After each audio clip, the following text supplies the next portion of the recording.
വല്യാണ്ടേ അപ്പോ ആ കഞ്ഞി കുടിക്കാനായിട്ട് പ്ലാവിലെ കൂട്ടി കുടിക്കണം. ഭീമസേനാണ് കഞ്ഞി കുടിക്കാനുള്ള ഉത്സാഹമായിട്ട് ഇവിടെ ചാടി വന്നേക്കുക. പ്ലാവിലെ പോട്ടണം. ആ ഭീമസേന വേഗം പോയി ആ കൊമ്പ് പിടിച്ചിട്ട് നടത്തും. നാട്ടിക്കഴിഞ്ഞാൽ കൗരവരായിട്ടുള്ള ഉണ്ണികള് പാണ്ഡവന്മാരായിട്ടുള്ള ഉണ്ണികളെല്ലാവരും പറിച്ചു പോയി കഴിഞ്ഞാൽ ശേഷമുള്ള കൗരവന്മാര് വരും.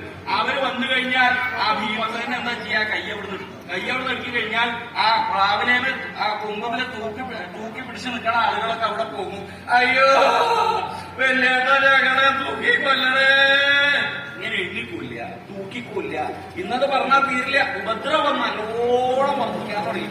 കുറച്ചു കഴിയുമ്പോഴാണ് വലുതാകുന്തോറും ആ ഉപദ്രവത്തിന്റെ ശക്തി കൂടിയെന്ന് മാത്രമല്ല, അങ്ങനെ ഇരിക്കുന്ന സമയത്താണ് പാഞ്ചാലീശ്വരം അവിടെ കഴിയുണ്ടാകുന്ന വലുതായിരിക്കുന്ന വില്ല് അതിന്റെ കടകൂട്ടി തലവളച്ച് ഞാൻ കൂട്ടിക്കെട്ടി ആകാശത്തിങ്കിൽ കറങ്ങിക്കൊണ്ടിരിക്കുന്ന ലാക്കിനെ ഈ കാലം കെട്ടിയിരിക്കണം. അവന് ഒരു പ്രയാസമില്ല. അവന് കന്യകയെ തരാക്കാൻ ഇത്ര മോഹം.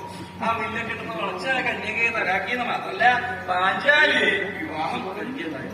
പാഞ്ചാലി എന്ന് പറഞ്ഞാലോ വളരെ വളരെ സുന്ദരിയായിട്ടുള്ള കന്യകയാണ്. ഈ സ്ത്രീകളാവുമ്പോ ചില ഗുണങ്ങളൊക്കെ ഉണ്ടാവണം. എന്തൊക്കെയാണ്? സൗന്ദര്യം, സുകുമാരത, മധുരത, കാന്തി, ശ്രീമത്ത, മഹിമ. അതുള്ളതൊന്നും ഇവിടെ ഉണ്ടെന്ന് തോന്നണില്ല. കാണുമ്പോഴൊക്കെ സ്ത്രീകളുടെ രൂപ ചിലതൊക്കെ വായ തുറന്നാൽ പുരുഷന്മാരുടെ ശബ്ദം ഉണ്ടാക്കുന്നു. ഇത് വളരെ സുന്ദരിയായിട്ടുള്ള കന്യകയാണ് പാഞ്ചാലി. ആ വിവാഹം ഒക്കെ കഴിഞ്ഞ് അവരവിടെ ഭംഗിയായിട്ട് കൊണ്ടു. അങ്ങനെ ഇരിക്കുന്ന സമയത്താണ് വിതുരരുടെ പുറപ്പാടായി.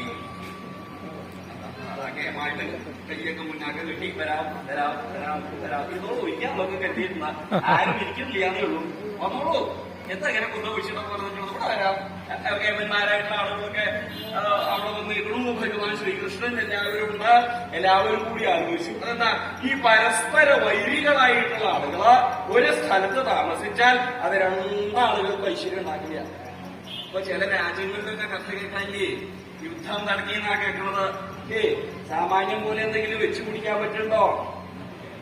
ചൂടാക്കാൻ പറ്റണതൊന്നും ഇപ്പൊ കിട്ടണില്ല എന്നാ കേൾക്കണത്. അതെന്തുകൊണ്ടാ? യുദ്ധത്തിന്റെ ശക്തി കൊണ്ടാ. അതുകൊണ്ട് ആ ഭഗവാൻ ശ്രീകൃഷ്ണൻ എഴുന്നള്ളി. എന്താ അദ്ദേഹത്തിന്റെ ഒരു തേജസ്, ഒരു കുറവില്ല തേജസ്സിന്. ഭഗവാൻ ശ്രീകൃഷ്ണൻ എല്ലാവരും കൂടി ആലോചിച്ചു, ഇനി ഈ രണ്ടാളുകളും ഒരു സ്ഥലത്ത് നിന്ന് കഴിഞ്ഞാൽ രണ്ടാൾക്കും അത് ശ്രേയസ് ഉണ്ടാക്കില്ല. അപ്പൊ എന്താ വേണ്ടത്? പാണ്ഡവന്മാരെല്ലാവരും പറഞ്ഞയച്ചു. എങ്കിലാ പറഞ്ഞയക്കേണ്ടത്? വാരണാവതം എന്ന പേരോട് കൂടിയിട്ടുള്ള സ്ഥലം. ആ സ്ഥലത്തിന്റെ പ്രത്യേകത എന്താ? ഒരു പ്രയോജനമില്ലാത്ത സ്ഥലം. ഈ കൗരവന്മാരെല്ലാവരും ഹസ്തിനാപുര രാജധാനിയിൽ തന്നെ കൂടി. അതെങ്ങനെയാണല്ലോ